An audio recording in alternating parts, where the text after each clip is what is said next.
ఉడత సాకంగా ఏదో ఒక సహాయం చెయ్యాలి. ఏం చెయ్యాలంటే భారతీయులుగా పుట్టినందుకు మనందరి బాధ్యత కూడా. ఇంతవరకు అమెరికా లాంటి దేశాలు విర్రవీగాయి మన మీద. ఈరోజు వాటన్నిటిని తలదన్నే స్థాయికి మనం వెళ్తున్నాం. మీ అందరికీ చేతులు జోడించి వేడుకుంటున్నాను, స్వదేశీ వస్తువుల్ని వాడండి. మనం ఈ రోజు నుంచే మనందరం ఒక ప్రమాణం చేసుకుందాం. తీర్థయాత్ర ఫలితంగా అందరూ చేయిలు చాచండి అమ్మా, అందరూ చేయిలు ఎదురుగా చాచి.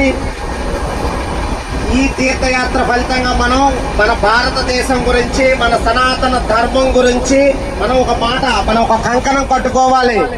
రేపు ఉదయం నుంచి మనం వాడే ప్రతి వస్తువు కూడా స్వదేశీ, మన దేశంలో తయారైన వస్తువునే మనం కొనాలి. ఈ మూలంగా మనందరం ఒక ప్రమాణకం చేసుకుంటున్నాం. మన దేశాన్ని ప్రపంచ దేశాలకు విశ్వగురువుగా నిలబెట్టే స్థానంలో మన మహాత్ములు కష్టపడుతున్నారు.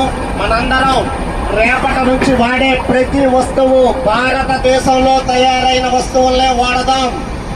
భారతదేశంలో తయారైన వస్తువుల్ని వాడదాం. మన దేశాన్ని విశ్వగురువుగా అందించే ప్రయత్నంలో మనందరం భాగస్వాములు అవుదాం. మహాత్ములకు అందరికీ చెప్తాం.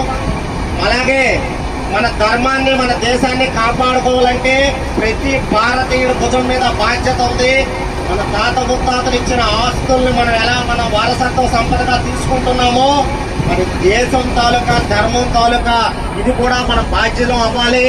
ఈ రోజు నుంచే మన స్వదేశీ వస్తువులు వాడుతూ, అలాగే గుడుల దగ్గర కానీ, గోపురాల దగ్గర కానీ ఏదైనా వస్తువు కొనేటప్పుడు హిందువు దగ్గరే కొనాలి. హిందువు అమ్ముతారు, హిందువుల దగ్గరే కొని వాళ్ళందరినీ ప్రోత్సహిద్దాం. మన ఆర్థిక వ్యవస్థను మనం ఎప్పుడైతే కాపాడుకున్నామో అతి త్వరలోనే భారతదేశం విశ్వగురువుగా ఉంటుందన్నమాట.